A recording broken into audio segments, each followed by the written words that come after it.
Hello and welcome to the Screw the System channel. I'm Joe Barnes, author, speaker and coach, and what you're about to see is a presentation from my online success club that I run about twice a month at the moment. Now this one's a special one because I've got my writing mentor Tom Butler Bowdon featuring on this episode with me. Now the whole premise of this is gain the knowledge of 10 life-changing books without having to read them. So basically what you're about to see is me and Tom go through 10 different books. We cover 5 of them each. We give you one take-home message from the book and one interesting example from the book. So you get a taste of it. You can get to see whether you want to read more. And also you get some actionable points, which should have a big impact on your life. So enjoy the presentation. I've got more videos coming up, non-presentation style videos as well. So do subscribe to the channel and I'll see you soon. Tom, if you start speaking, I think it's just going to pick it up. Don't worry if you can't see your image there, Tom, and it's focusing on somebody else because I think everybody else will see you. So Tom, I'm going to leave it to you. Your first book is Learned Optimism. So if you want to introduce this and explain a little bit about it, that would be great. Yeah, so my whole background originally was in studying and writing about the self-help literature. I wrote this book, 50 Self-Help Classics, and it did quite well. But I was at the time there wasn't a lot of information about the best self-help books out there. So this was one of the first books that was sort of a psychology self-help crossover. So you might have read books like Thinking Fast and Small and a lot of popular psychology books now, but this was one of the first ones. And I really liked it. It's, even though the author, Martin Seligman, is a bit of a grouch himself, he studied optimism, but coming from the direction of pessimism first. So there are all these studies of dogs in labs, and they were put in such a situation that they couldn't sort of briefly get out of a cage. And most of the dogs gave up and just sort of felt deflated. But there are a few dogs that kept on going and always kept looking for ways to get out of the situation they were in. So this led to the question, why were some dogs different to others? And then Martin Seligman applied it to humans, and he started asking the question and doing studies on, for instance, salespeople. Why are there a few salespeople who sort of pick themselves up after getting lots of rejections and keep moving forward until they achieve their goals? So then there was a lot of research done on this optimistic mindset. And what was found is that optimism has many benefits in terms of happiness, physical health, and even making you wealthier, because obviously optimism is very useful in the business setting, where if you're an entrepreneur, you need to stay optimistic in the face of all the setbacks. So I found this interesting in that it read as a self-help book, but it was grounded in psychological research. So I think people are still reading it today. It's still an influential book, and I recommend it. Cool. Okay, so we'll move on to the next one now, which is The Power of Now. This is my choice. It's Eckhart Tolle. Basically, the main message I got from this book is that your suffering occurs through not living in the moment. If you can let go of regrets from the past, fear about the future, and calm your racing thoughts, then a life of peace and happiness will be yours. Now, I found this very interesting from the point of view of me being a hypnotherapist, and I've done this for 15 years or so. And with therapy, and not just hypnotherapy, we could be talking about counseling or psychotherapy. It's very much a case of trying to find the cause of your trauma or the cause of your upset, your discontent, whatever it might be. And you sort of talk the thing through and come up with many different ideas. And hopefully you can change the meaning of it and let go. And of course that has a place and it works. But I also like Eckhart Tolle's approach, is it's basically saying, Your suffering is only occurring because of your inability to live in the now.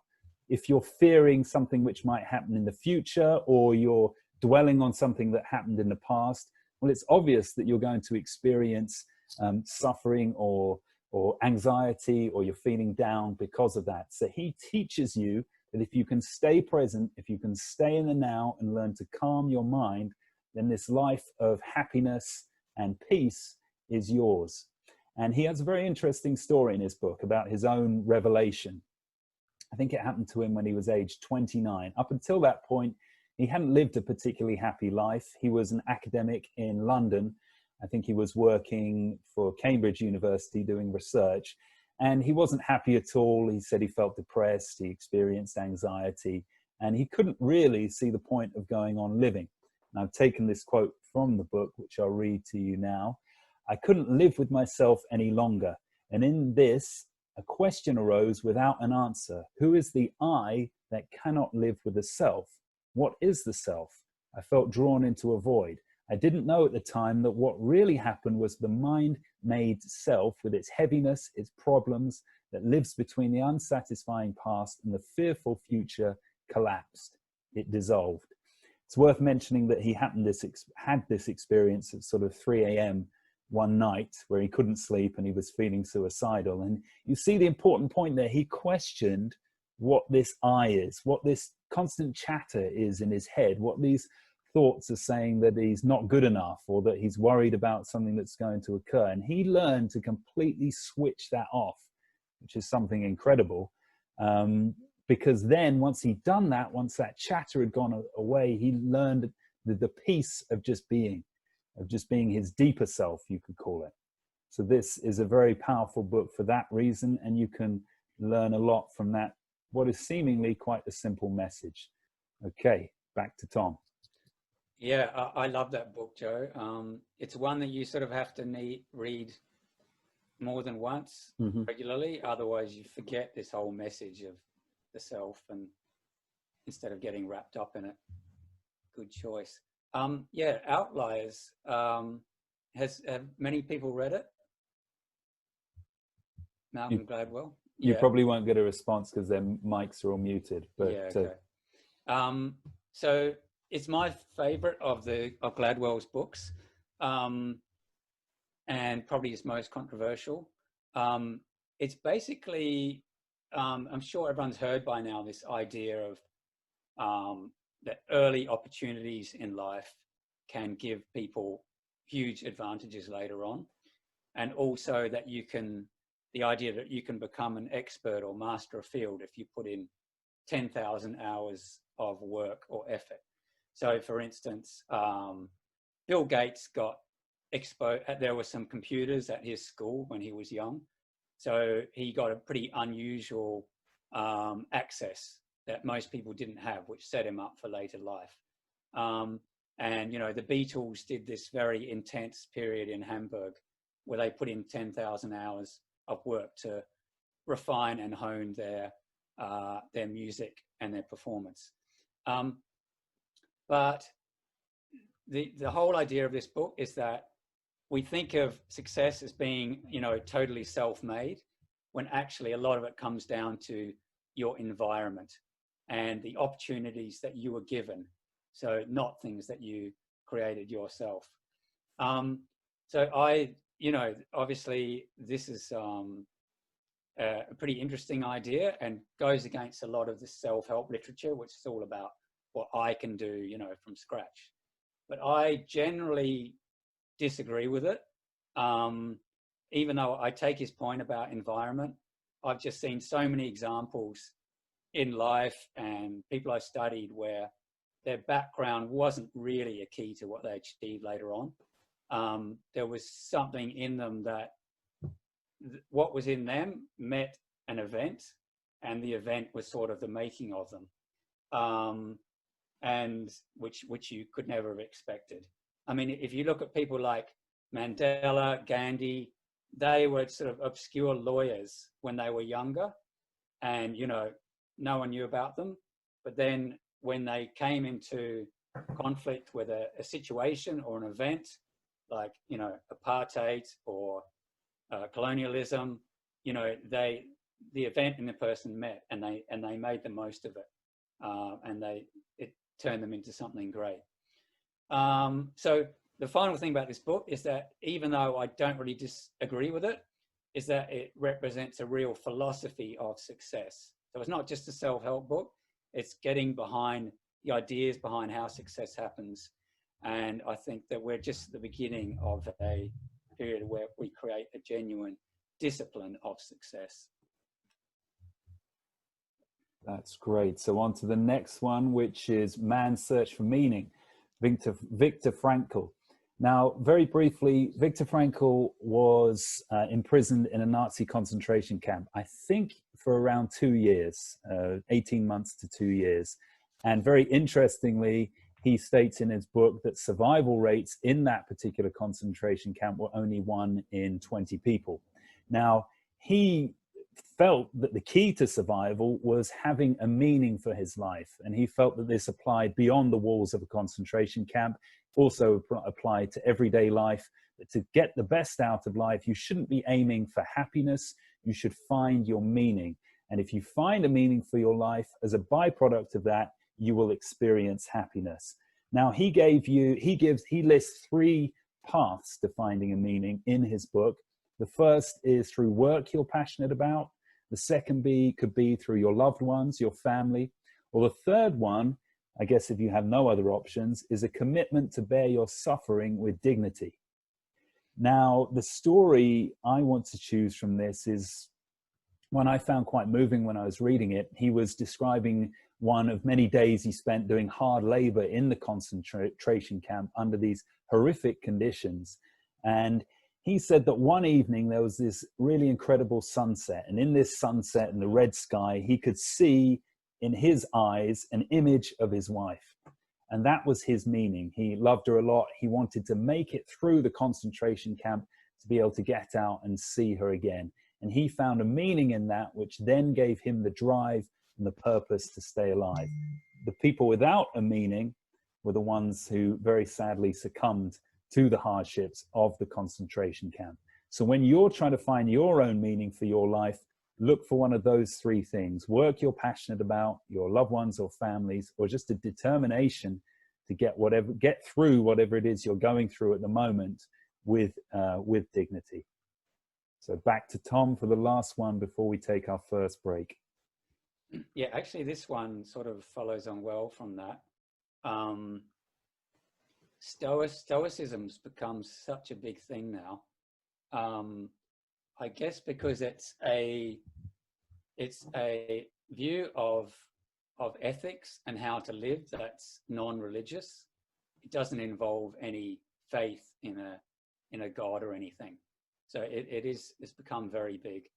And I chose this book because it's a very good introduction to Stoicism, even though I have to say my favorite Stoic book is Marcus Aurelius's Meditations. If you've seen the film Gladiator with Russell Crowe, Marcus Aurelius is the emperor in the movie. And he was a pretty amazing emperor in that it was the late Roman Empire, and he was trying to fend off Rome from barbarian attacks, from pestilence, from pandemic, and it all seemed to be falling apart. So every night around his campfire, he would jot notes down of how he was dealing with it, as not just as a general, but as a person. Was he living up to his own expectations? And he had been schooled in Stoic philosophy, which is all about doing the best you can in the circumstances that you have, being aware of time passing, of ephemerality, being aware of your own mortality and your death. So this book, How to Be a Stoic, is a really good entry point if you don't know anything about Stoicism. And the author, Massimo Pigliucci, had some sort of midlife crisis when he reached his 50s about, was he living the right way? How should he live? And he explores all the various philosophies within Stoicism. So yeah, very recommended. This is my one. This is The One Thing by Gary Keller. And on the surface, this is perhaps what you would call a business book, but I also think it presents a great life philosophy. The idea is that you should have one major focus for your life, but bear in mind that this can change over time. You know, once you've succeeded with that, you could switch it to something else. So have one major focus for your life, and to achieve this one thing, figure out what the one action you need to take is each day to get you closer to your overall objective, and then work on that to the exclusion of all other tasks. Gary Keller makes the point that successful people and successful organizations are usually known for just one thing. KFC is known for chicken. Starbucks is known for coffee. Intel, it's microprocessors. So the whole idea is that you should define what your one major thing is. So give you an example. For me, it's becoming a best-selling author. I define that by selling 1 million copies of my books. Therefore, I have to ask myself, what's the one thing I need to do today to get me to my major goal, my major one thing for my life? And clearly that would be working on getting my 3rd book finished, getting the cover designed, and getting the book formatted as well. This is such a good book because it makes you realize why you aren't achieving your major goals. And me just explaining that example to you right now makes me think, I just haven't been spending enough time on my 3rd book lately. I'm being pulled in so many other different directions. And I know why, that I'm not getting far enough along the road to becoming a best-selling author. It's because I'm not narrowing my focus enough. So this is a great reminder to narrow your focus. And he gives you some practical tips as well. He has something called a time block. So the idea is that you should work on your one thing for 4 hours in the morning into the lunchtime, and then save the afternoon for minor tasks. But if you buy the book, you'll learn more about that. Okay, over to Tom. Yeah, I love business biographies, or any biography for that matter.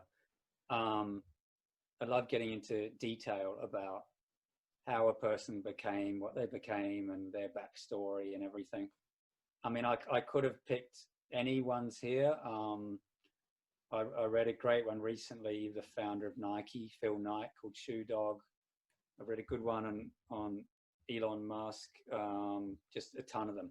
Anyway, this one, in some ways, he's quite a controversial figure. He sort of helped create the modern oil industry, John D. Rockefeller, by standardizing oil. And back in the days when cars were even barely invented, but he became the sort of Bill Gates of his age, I guess. But I like it because just the sort of arc of what a person can do in their life. He had pretty humble background, really, but he was always very driven, and his father was a bit of a huckster, like a con man, and wasn't at home much. So his mum put him in charge of the household. And even when he was like 13, she said, let's leave it to John's judgment. And I like that story because I've found, like, I've got a daughter myself who's sort of mid-teens, and I found that the more responsibility you give them, or the more judgment that you give them, they tend to get better at it instead of mollycoddling. And I'm very interested in this idea of judgment, full stop, how people develop judgment. And this guy had it in spades. This whole idea of intentionality, really, that he from quite young, he set out in terms of life purpose, what he wanted to do, and that was very focused on it.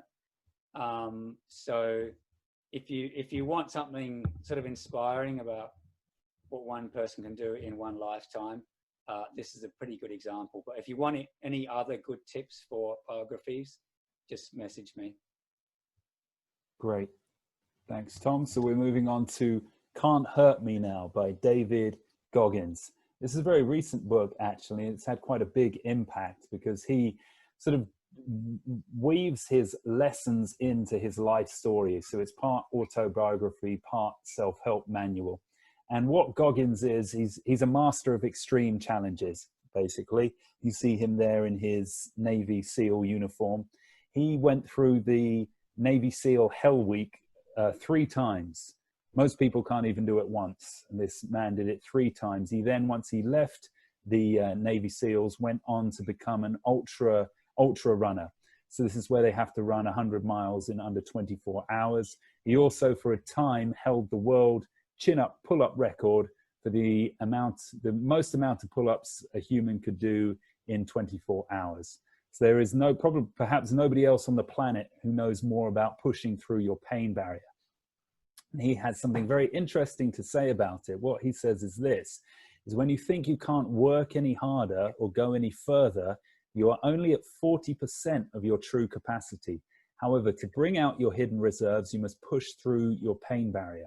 So this is really interesting. I doubt there are many of us who are considering joining the special forces or want to get into ultra running, but it still applies in our work with our projects or with your own fitness or lifestyle, whatever it might be. When you reach that point where you think, oh, I can't really do much more, I need to go and take a break, this is all getting too overwhelming, what Goggins is telling you is you're only at 40%. You've got more left in you. You can push harder, you can get more achieved.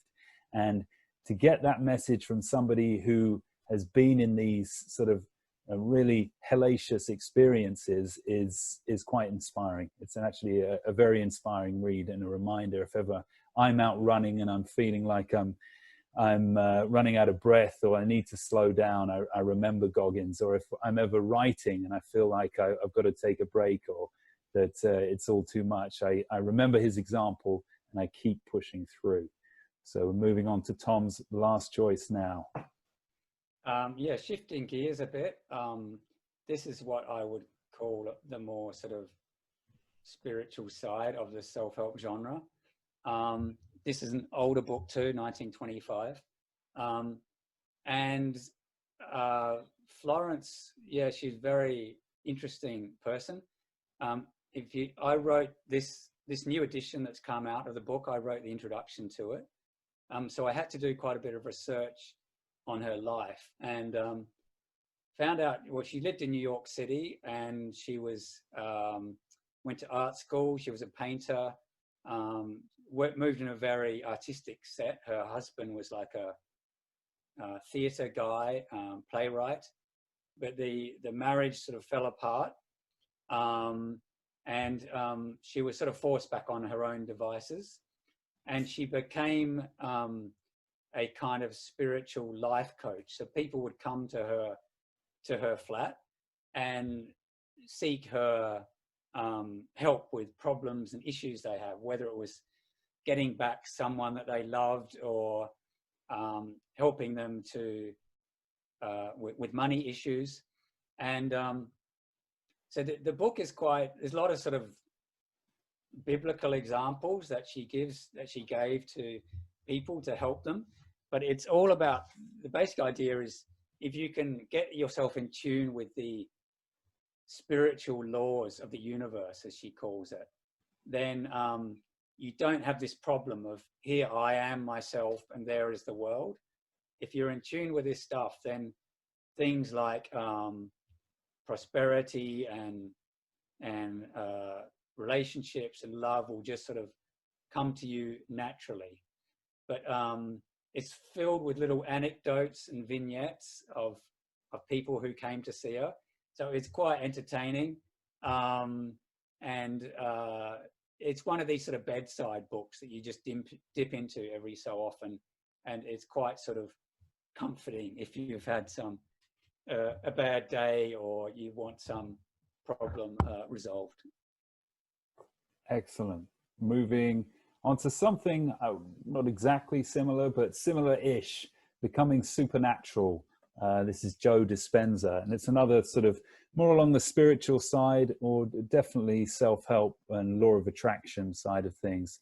I read this recently, and it's a good book, but it sort of separates itself from a lot of the law of attraction books because it's packed with a lot of science. He is a doctor himself, and he conducts a lot of experiments at his retreat. So not only do you have the mentioning the law of attraction, but you can actually see a lot of experiments which seem to indicate that there's something in this idea that both our thoughts and feelings shape our realities. Now, he's fond of saying throughout his book that you need to think greater than the way you feel to make lasting changes in your life. So basically what he's saying is if you wake up in the morning and you look outside your window and you think, oh, I don't like living in this shitty place, I don't like doing this crappy job. He's saying that your thoughts can't remain at that level. Your thoughts have to expand past that and go to your dream or your ideal life. And once your thoughts remain in that place, then your life will change. So if you're not happy with your present environment, imagine you are living your dream life now. And this change in state will bring about a new reality for you. One of these interesting experiments conducted at his workshop is where he tested his attendees for immunoglobulin A levels. Now, immunoglobulin A is a protein which helps the efficient running of the immune system. And what he found is that after 4 days of practicing elevating emotional states for 10 minutes, 3 times a week, there were huge changes in the attendees' levels of immunoglobulin A. And that the average levels rose by almost 50%, which demonstrated that epigenetic change is possible without needing an external stimulus. So when I say practicing elevated emotional states, they were basically doing meditation whereby they had to focus on a feeling of joy or happiness or love. And by doing that successfully, they would raise their emotional level. And clearly, as his experiment reveals, they would actually do something physical to the body as well. So the book is packed full of examples like this. It can be a bit heavy in places because of that. But if you want sort of proof that there is something behind the law of attraction and that by your efforts to raise your energy and to change your thinking are actually going to be beneficial and are going to make a difference to your life, then I'd thoroughly recommend this book.